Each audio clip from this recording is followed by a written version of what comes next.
नमस्कार, स्वागत है आपका आस्तिक स्पिरिचुअल सीक्रेट्स में। आज हम आपको पुराने समय के एक ऐसे किस्से के बारे में बताएंगे जिसमें एक महात्मा ने लोगों के ज्ञान के दरवाजे खोलने के लिए अपने प्रवचन में स्वयं ईश्वर यानी कि परम पिता द्वारा लिखा हुआ खत पढ़कर सुनाया। ध्यान से सुनिएगा। इस खत में वो दयालु पिता यानी कि ईश्वर अपनी संतान यानी कि आप और हम सब को क्या लिखते हैं।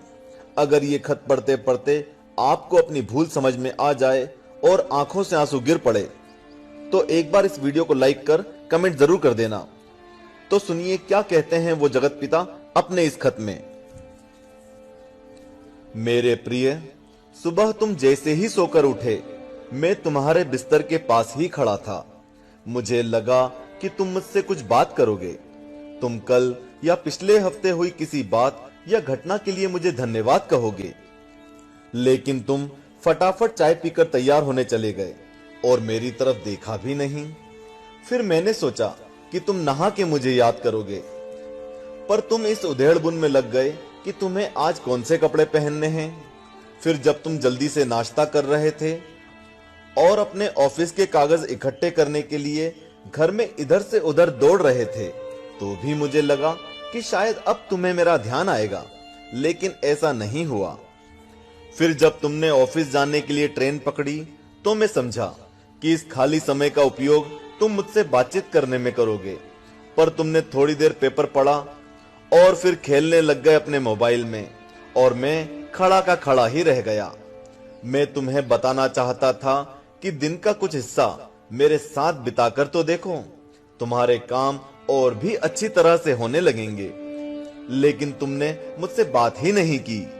एक मौका ऐसा भी आया जब तुम बिल्कुल खाली थे और कुर्सी पर पूरे 15 मिनट यूं ही बैठे रहे, लेकिन तब भी तुम्हें मेरा ध्यान नहीं आया।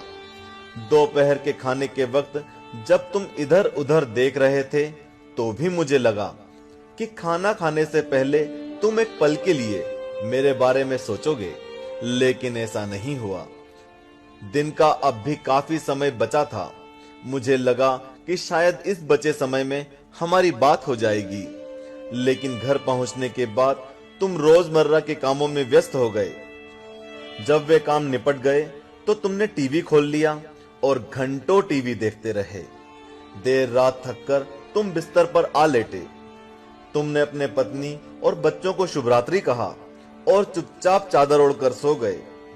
मेरा बड़ा मन था कि मैं भी तुम्हारी दिनचर्या का हिस्सा बनूं, तुम्हारे साथ कुछ वक्त बिताऊं, तुम्हारी कुछ सुनूं, तुम्हें कुछ सुनाऊं, कुछ मार्गदर्शन करूं तुम्हारा, ताकि तुम्हें समझ आए कि तुम किस लिए इस धरती पर आए हो और किन कामों में उलझ गए हो।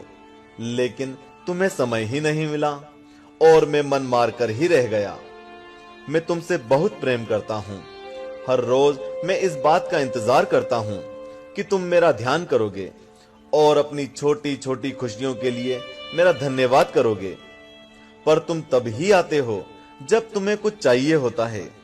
तुम जल्दी में आते हो और अपनी मांगे मेरे आगे रखकर चले जाते हो, और मजे की बात तो यह है कि इस प्रक्रिया में भी तुम मेरी तरफ देखते नहीं। तुम्हारा ध्यान उस समय भी लोगों की तरफ ही लगा रहता है और मैं इंतजार करता ही रह जाता हूं। खैर, कोई बात नहीं, हो सकता है कल तुम्हें मेरी याद आ जाए, ऐसा मुझे विश्वास है और मुझे तुम में आस्था है। आखिरकार मेरा दूसरा नाम आस्था और विश्वास ही तो है। तुम्हारा पिता परमेश्वर।